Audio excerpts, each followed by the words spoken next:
Good afternoon and welcome to Tuesdays at 2 with the CenterVision Leadership Foundation.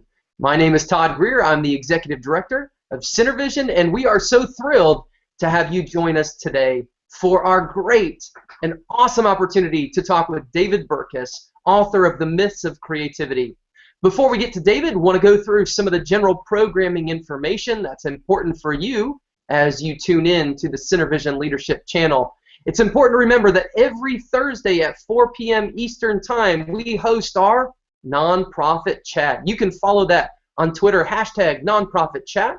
You can go to tweetchat.com and you can follow it there, twubs.com, any of those sites, whatever your best way to curate the discussion is. We invite you to join in as we'll be continuing our conversation today about some of the creativity myths that we find rampant in nonprofit organizations.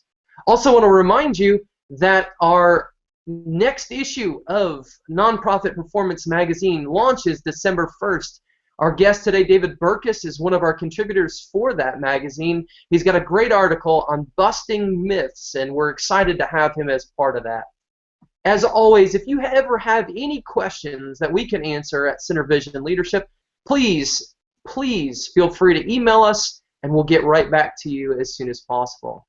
If for any reason you've missed any of the previous Hangouts, you can find those on our website through the Hangouts archived events.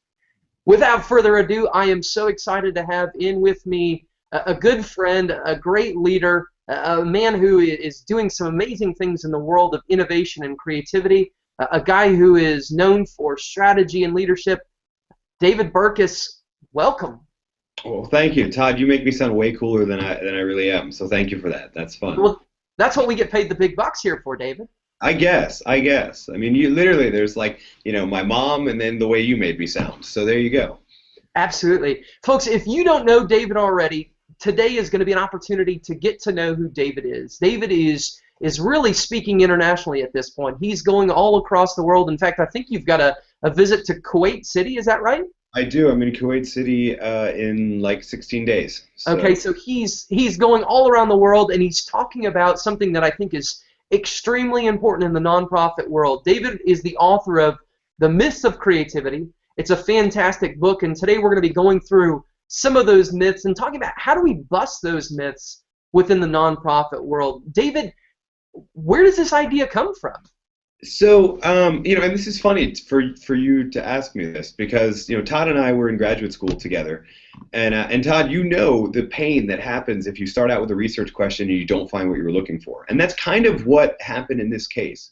So this book came out of my graduate school research, and what I was trying to find was what is it about leaders of outstandingly creative organizations, right, across the spectrum, so businesses, right, outstandingly creative companies like Apple and Google, or more sort of arts-oriented companies like Pixar, or even nonprofits that have a creative take like a Charity Water, et cetera, right? What is it that makes these leaders, how do they affect the organization in such a way that makes it creative? And I got really, really depressed at one point because I couldn't find the answer. Like I looked at all of the quantitative measurable stuff, and when you scale back to the initial, like when the organization was founded, you really find that everybody's building with the same raw material, right? Now, it's obvious that Google has some of the smartest minds in the world sort of now, but when the two founders were just looking to build a team on this unproven thing, you don't have the same resources for recruiting talent and all that sort of stuff that you do now. And that's what I wanted to figure out was if you go back to the beginning, what do you do? And so I couldn't really find it. There wasn't really a logical sort of explanation, resources or measurement-wise for it. And so I went back and looked into a lot of the qualitative research. Mm-hmm. And what I found was that the people I interviewed who you would put in that sort of presumably creative category, and for lack of a better term, non-creatives, or the people who weren't tapping into their creativity, they actually talked about the creativity innovation dynamic differently, right? So you would have people from the design space talk about it's all part of the process, right? And they would talk about trust the process, and they would have these different tools and techniques and tactics that were different than the presumably non-creative people who would, if they had a great idea, would talk about how it just came to them, right? Or that they felt inspired, right? Or they would talk about how somebody was just naturally sort of creative, right? And so this is where you can see, Todd, I'm seeing you nod because you read the book, this is where this idea of the myths came from. right? Myths, if you think back to even ancient myths or current myths, myths are really tempting half-truths, right? They're not true, but they're an attempt to explain something mysterious, something we don't fully understand. We see a phenomenon in the world, and we don't fully understand why it occurs that way, so we create a myth. So in the case of, like, ancient myths that we think about creation myths and all of that sort of stuff that different cultures had, or the sun being connected to, I mean, actually, here's an interesting one, the idea that the sun rises and sets. We still use that terminology, even though everybody knows we just spin around and around, right?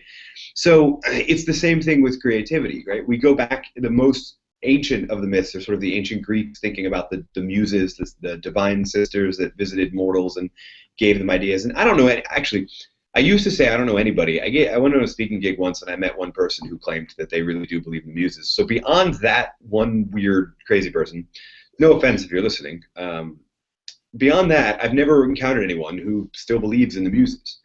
But I encounter people every single day that use phraseologies, use turns of phrase that signify it. So they'll say things like, I just need to feel inspired. Inspired actually comes from the Greek meaning to be breathed upon, right? Or they'll say of an idea, it just came to me. Well, where was it before, right? It just came to me implies that it was somewhere else and somebody brought it to you. That's not the type of thinking that these consistently, prolifically creative people are using. And so the aim of the book is to boil down, where are the faulty attempts to explain this mysterious thing of creativity? Where are the myths? And then where is the actual research? We have over 50 years of research on creativity and innovation, and what causes innovation to happen inside of companies. And in most cases, this mythological language is not actually in line with the research. And what's really interesting is the prolifically creative companies, whether they know about the research or not, are usually much more in line with the research than the myth. So there's the idea for the book, right? If we want to get people to be more creative, yeah, I can teach you a brainstorming technique or that kind of stuff. But more importantly, I need to get at your head and how you're perceiving creativity, the story that you're telling, and I need to rewrite that story. That's fantastic, David. I think that's one of the key reasons why this conversation is so important to nonprofits. I think we still live, as you mentioned, we still live in a world in which we're living in myths that we know are not true, and yet we still allow them to run rampant in our organizations. And I think that idea of a creative mythology, as chapter 1 is entitled in your book, is so apparent in many organizations. We think about this world in which we're just not creative, and we're waiting for something to come to us, and it really hampers us. It hampers growth in organizations. And one of the next pieces that you really point to, and I know I'm going to probably jump around a little bit within the book, if you're familiar with it, if you've read it, you talk about the breed myth, and I think this is probably the thing that to me sticks out the most, because we even use terms like, these are our creatives, or, well, that person is creative and I'm not. What does that do to us in an organization, particularly thinking about nonprofits? Yeah, so I mean, the breed myth is exactly that. The breed myth is this idea that there is some genetic or personality-based explanation for why people are more creative than others. And I don't want to fully dismiss the role of genetics in anything, but the best way to think of it is that in all of the research, nature has yet to remove nurture from the table, right? In other words, there is something beyond just your genes. And I think in creativity, the majority of our creative expression, the majority of our creative practice is explained not by your genetic code, or not by your personality, or anything that you're sort of born with. We're all born with, and if you have kids, or you've ever interacted with kids under the age of about 5, you know that every single one of them, regardless of their genetics, is incredibly creative, right? So what's going on there? And because later in life, we use terms exactly like that. Oh, he or she is so creative. They're a creative, right? Or they were just naturally given, this creative ability, which I think is really damaging for 2 reasons. The first, to be totally honest, is it's kind of offensive. Because if you think about the people who have worked really hard to refine their creative ability in any space, right? When you say someone is naturally talented in any endeavor, you're dismissing all of the work they put into it, right? Even if genetics play a role. Like the example I use is not a creativity one, but if you think about the NBA, right? Yeah, genetics play a role in making sure that you're over like 6'5". There's still a ton of work to be done, right? So to say somebody is a natural sort of athlete like that, yeah, okay, so genetics might have made them naturally tall. They still chose to do that, to take those genes and actually do something about it. And so, for one, like, you're being offensive to the creatives you have, or the creatives you're seeking to work with, because you're discounting all of the work that they put into it, right? But the other thing is, you're letting yourself off the hook. Most of the time when I hear people say he or she is just so naturally creative, they're saying it in a way where they imply that, and I'm not, and therefore it's their job, not mine, right? I see this all the time. I mean, I teach in a college of business, and we have all of these different majors, and the marketing majors will always say they're creative. The accounting majors never will. Because, I mean, we don't need creative accountants and finance people. But that's not actually true, right? Innovation, Intuit is one of the most innovative companies I've ever studied, right? And they make financial and accounting software, right? So this idea that certain fields, certain people, certain job roles are the ones that need creativity and others are presumably not, is really damaging, because if the more you propagate it, the more the people who aren't in those roles feel like there's no point.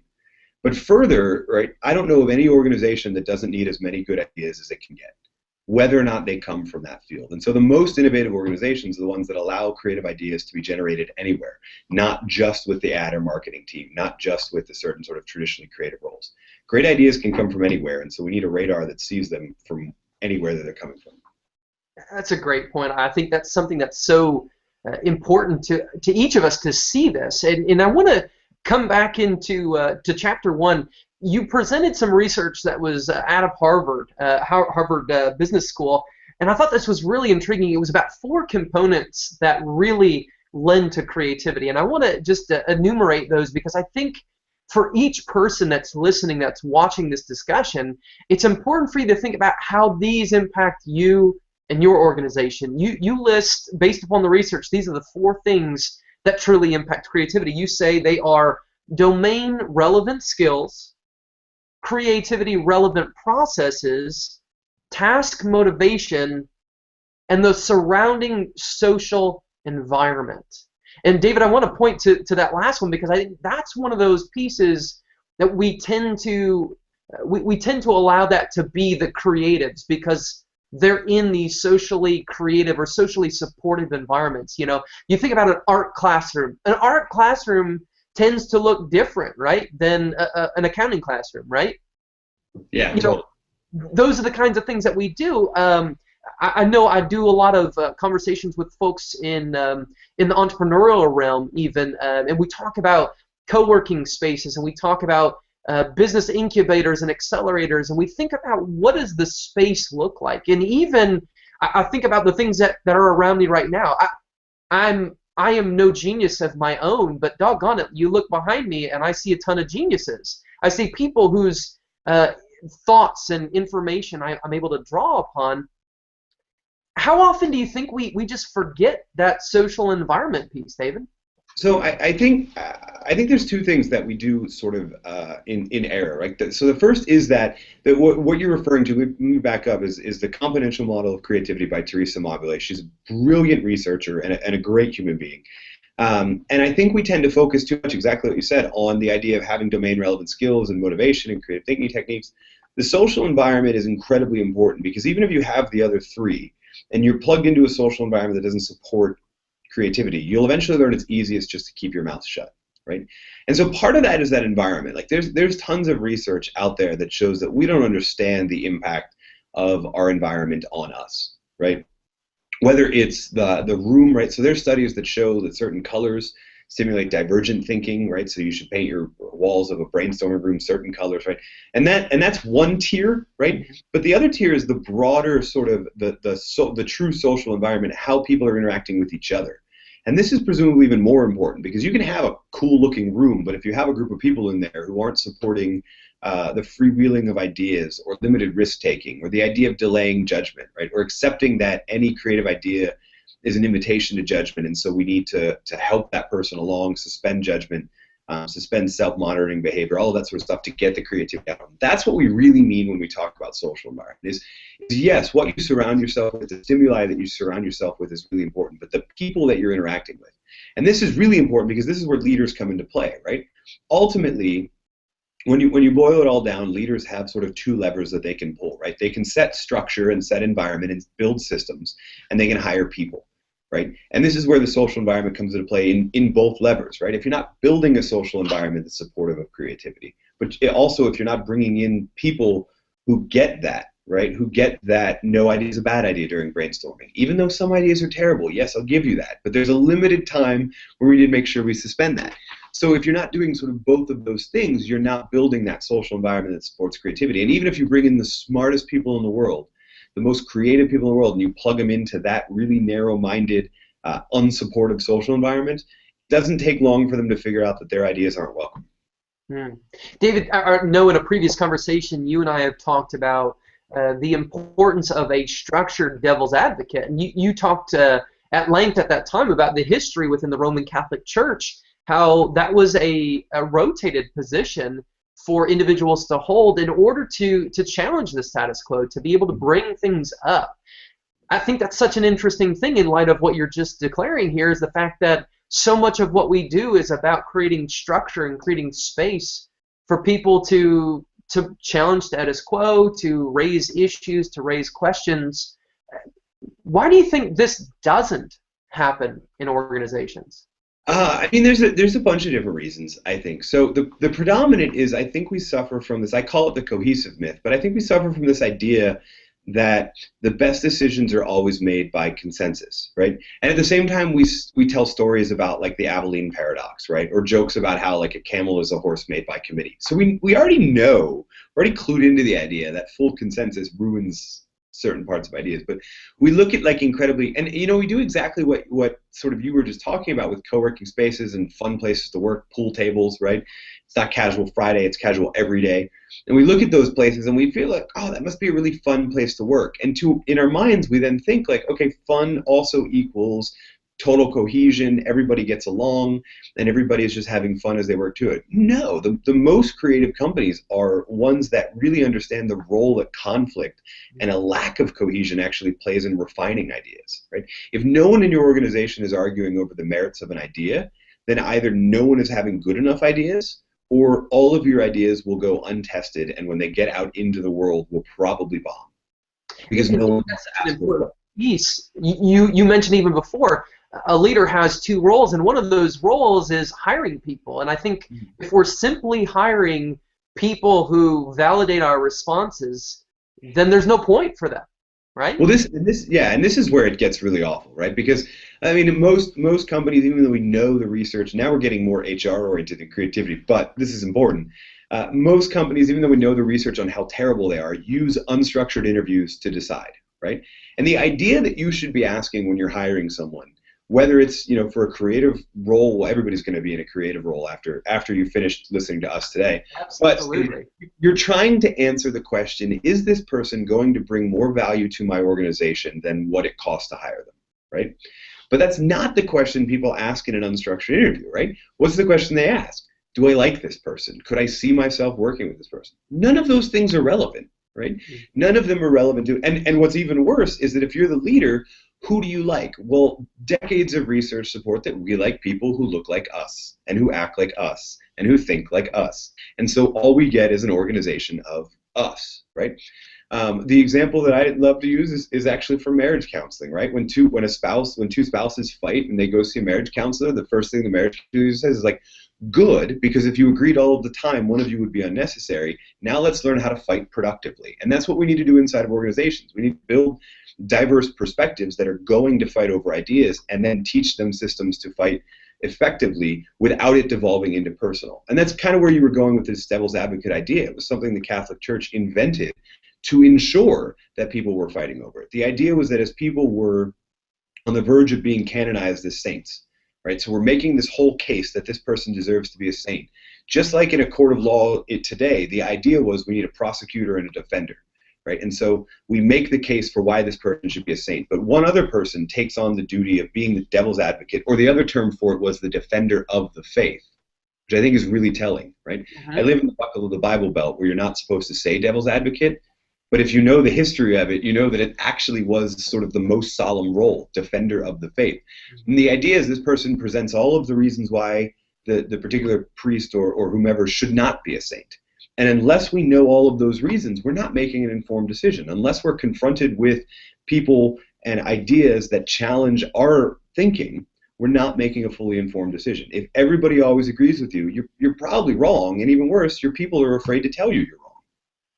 Yeah, that's a great point. And I think for many of the nonprofits that are part of our network, that's one of the things that's real for them. I mean, we talk about creativity, and it seems like this piece that's maybe almost nebulous and out there, and how do we put our hands on it? And I think these are concrete examples for us and our organizations. It takes creating structure. I mean, creativity, again, if we're busting that myth of the creative mythology here, it doesn't come from, just out there coming into us. It comes from setting up an environment in which we can have real discussion, we can have productive conflict, we can engage in real thoughtful interactions, and we're able to see things that challenge the status quo. So this is really insightful. David, I'm going to kind of change gears a little bit here. One of the things that I recognize so much, and this is a great challenge for a lot of nonprofits, we talk about scarcity thinking. You utilize in the text, you talk about the constraints myth. I mean, in many ways, we're talking about the same apple just from different sides. What is the constraints myth, and how does something like that impact nonprofits? Yeah, I mean, this is something I see really prevalent in nonprofits, because the constraints myth is essentially this weird belief that your constraints are limiting your ability to be creative, right? That if only we had more resources or more people or more time or less restrictions, right, then we could fully explore our creativity. And that's potentially true when it comes to coming up with ideas. But most of the research supports the idea that when you're faced with a totally unregulated, unconstrained environment, you freeze, right? If I give you a blank piece of paper and I say, draw me a picture, you will eventually draw a picture, but you'll freeze, right? If I give you a half filled in picture, if I give you a piece of paper that has just 2 lines like the beginning of a box, you don't have to draw a box, you can draw whatever you want, and I say, complete the picture, you're actually going to come up with more original and better quality ways to complete the picture, right? Most people, I mean, everybody's just going to draw a box around it and say, there's always one in every test that just tries to be done as quickly as possible. But for the most part, creativity actually thrives under constraints. The reason is that constraints actually help us understand the problem, right? The parallels between creative thinking as a process and problem solving as a process, they're pretty much the same, right? Creative thinking solves problems, right? And constraints help us understand those problems, right? A far worse thing is to generate all sorts of unconstrained ideas and then find out later that we can't implement any of them. It's far better to begin the process of solving a problem by researching what our constraints are, understanding them, because then we have our head around the problem. Right? What I think is really interesting is that we've done, micro level in the lab research on how our brains work, and our brains are actually able to come up with more and better solutions when they're faced with an obstacle. So we'll give people sort of an experience or a problem where they actually aren't able to solve it, right? And they'll face that resistance of not being able to solve it. Then we'll switch and give them a creative thinking task. And a control group, we won't give them that problem. We'll give them a problem they can solve. Then we'll give them the same creative thinking task. The people who face the obstacle approach the other problem more motivated and more able to come up with creative thinking ideas.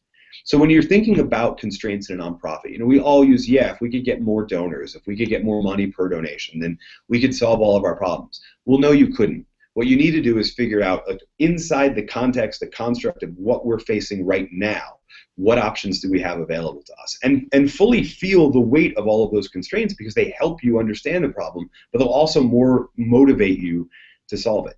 It's a myth that the most creative companies have no restraints. The most creative companies are the ones that figure out what all of the constraints are first and then act inside of it. We do this myth all the time because we always tell people we equate creative thinking with thinking outside the box. And I hate that. I loathe that metaphor, right? Because the most creative ideas are inside the box. You've understood the constraints and they're inside. You could argue that they're at the fringes of the box. They're at the corners of the box, right? But my point is that the most creative ideas, the most useful ideas, are not ones outside the box, because you can't implement what's outside the box. The best thinking happens at the fringes of the box. Sure, and it may even be using the lid of the box in a way that we've never used it before. Those are the pieces I think that really get in. It's funny because as you were talking, a book that I was introduced to a couple decades ago, well, probably a decade and a half ago, I was a 19-year-old sophomore in college working in a a small nonprofit, a chamber of commerce in my local hometown. I was working on communications and events, and I remember the constraint myth being something that was hard for me, because I was thinking, well, if I only had this, or if I only had this, or if this was available to me. And yet I was introduced to guerrilla marketing. And you're probably, I mean, it's been running for a long time now. But I remember thinking about how they bust that idea open with the idea that it doesn't take a ton of money. It doesn't take a lot of staff. It doesn't take a lot of X, Y, or Z in order to make these things happen. It simply takes, flipping the box upside down and looking at, oh, hey, we have a whole lot more present here than we ever thought we did. Mm-hmm.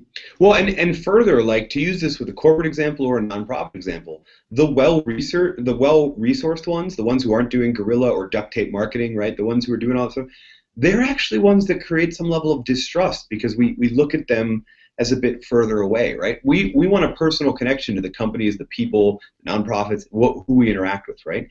And so, like, I think about probably the most well-resourced nonprofit in the United States, probably United Way, but not a week goes by that there's not some sort of controversy about the United Way, how they're handling their funds, what they're doing, whatever, right? By contrast, if you support one local little nonprofit where the director, the people who are in it, like, you're more willing to engage in that, right? Which means you're better at listing people to help you, right? But also when that group actually begins to think a bit more creatively about how can we do this marketing approach, or whatever our ideas are, right? How can we do them? The lack of resources is actually helping you make that more creative idea that, because you have a closer connection to the community, spreads quicker. It would take and sometimes you see the same thing, like the ALS Ice Bucket Challenge is a great example, right? Yes. That's not the United Way. Yeah, it's a national level nonprofit, but they got creative in their thinking, right? And they got personal in their thinking, and it's something that scaled wildly. If the United Way had done the same thing, like, every year I get the little flyer that says, if you pay some money, you can wear jeans at work, right? And every year I go, no thanks, I'd rather wear corduroys, right?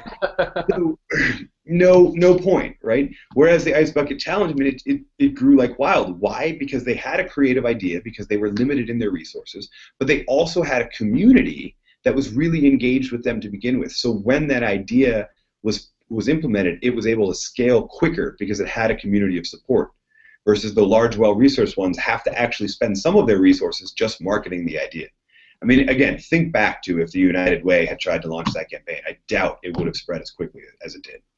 It's a great point. And I think that in many ways segues to the last myth in the book, and something that I think is a really intriguing one. It was something that it very much challenged my thinking, is the mousetrap myth. You talk about the old adage is, if you build a greater mousetrap, then the world will come and basically beat down your door because they want it. I think that's something that's so challenging to nonprofits, because so many times we think, if I can only come up with this big idea, that's magically going to solve all of the issues that we face, because it's going to be my silver bullet. And right.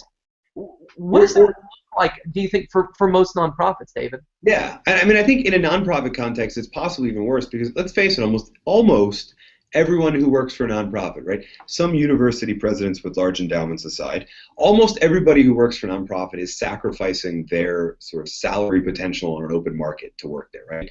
Whether they're working there for free or just a reduced salary than they could get in the corporate world, everybody is volunteering their time to some degree, right? Because they believe in the idea behind the nonprofit, right? Because they've bought into it. And so the idea, the mousetrap myth, that says exactly that. We falsely believe if you build a better mousetrap, the world will beat a path to your door. And it's frustrating because we volunteered to go work with that nonprofit because we already believed it was a better mousetrap. And so it can be really frustrating when we can't get that idea to scale, because we think like, well, I know this is a great idea. I know this is a better mousetrap. Why isn't it scaling? Well, it's not scaling because the whole mousetrap myth, the whole if you build a better mousetrap thing is rubbish. Right? If you build a better mousetrap, the world will probably try and beat it down, or worse, it'll just ignore you, right? And I think this is damaging inside of organizations personally, but it's also damaging for the organization trying to scale. And it's also it's actually kind of a little bit, you can take a little bit of solace, right? Because the world is filled with metaphorical mousetraps. Right? Kodak invented the digital camera. Xerox invented the personal computer. right? We have all of these stories of corporations inventing a technology, not seeing its value, not scaling it, right?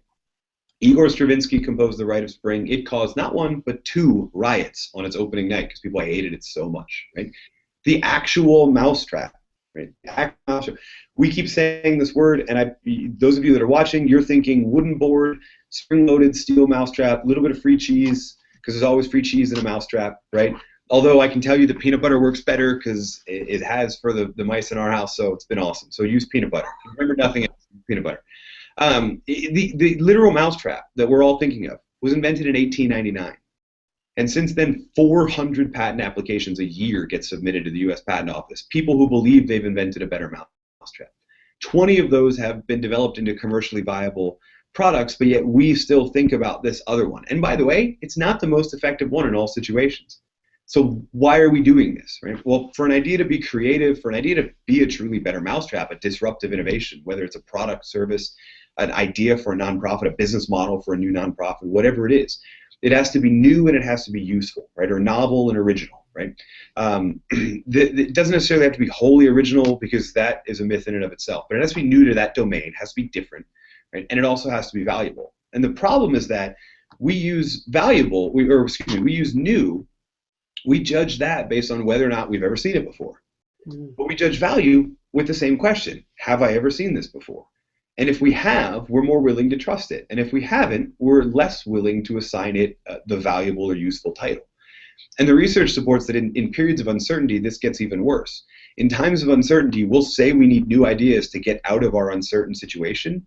But when we're presented with ideas that are new or useful, right, we'll always favor usefulness. And so we'll reject great ideas all of the time because they're new and because they depart from the status quo, and we're using the status quo to judge it. So I'll give you a great example from the nonprofit sector. There's a wonderful TED Talk by Dan Pallotta, I think is his last name. I'm going to butcher his last name.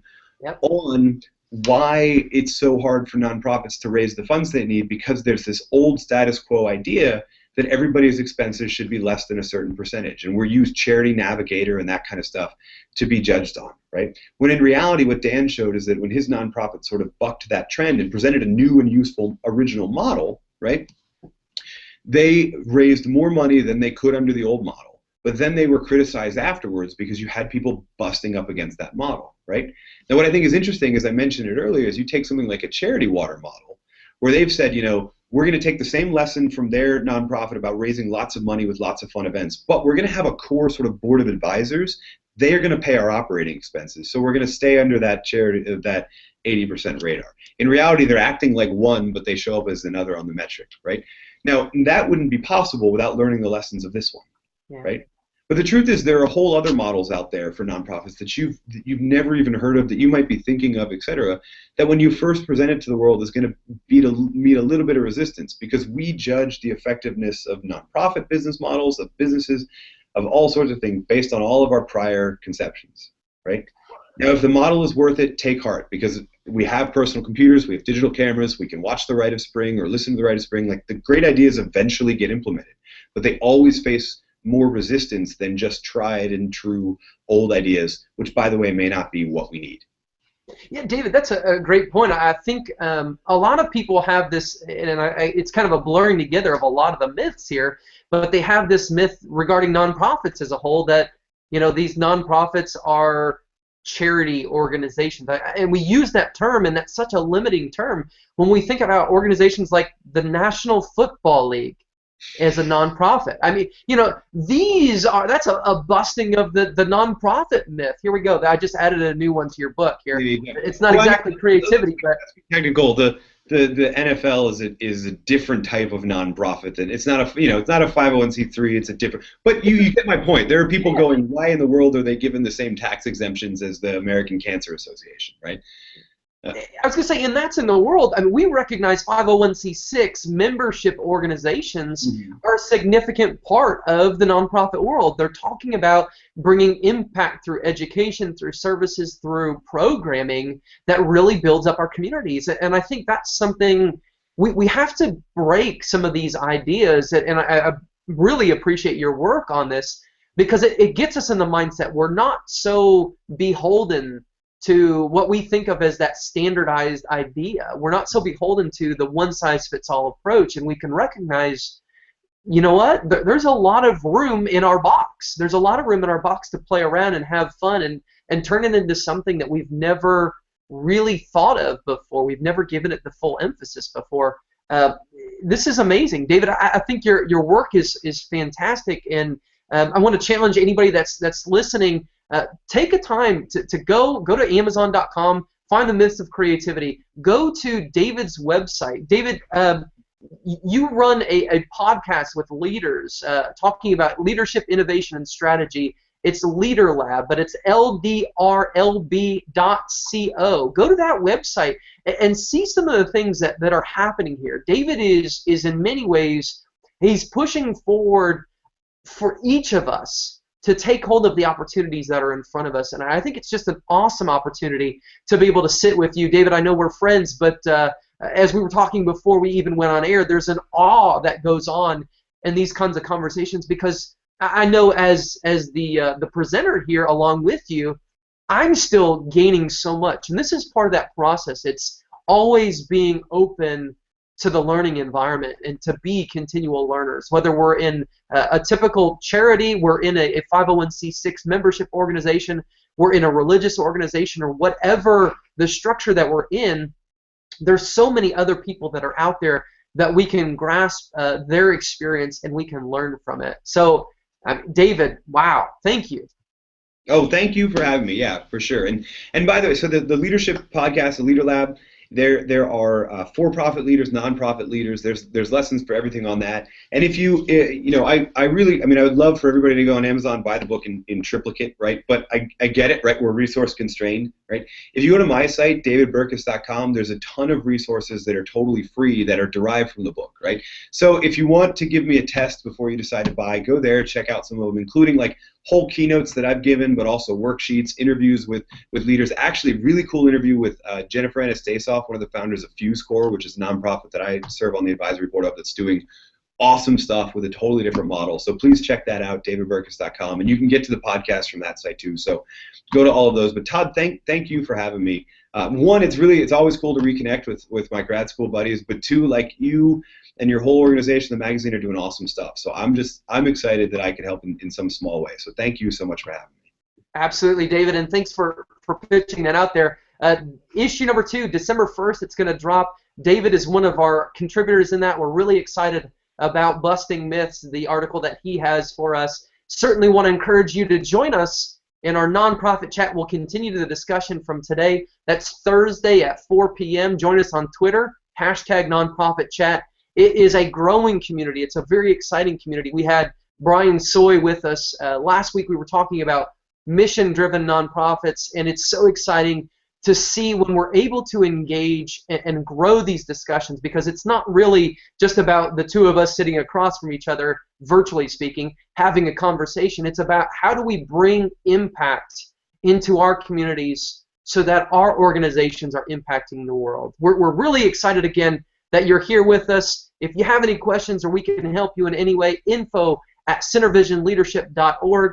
Always take a look at our archived events on the website. They're available here in the website that you see. Thanks for joining us at our Tuesday at 2. Next week, we are really excited to have Scott Smith. Scott is going to be talking with us about leadership lessons from the front line. It's been a pleasure. I'm Todd Greer with CenterVision Leadership Foundation. Thanks for joining us. This podcast is a part of the C-Suite Radio Network. For more top business podcasts, visit c-suiteradio.com.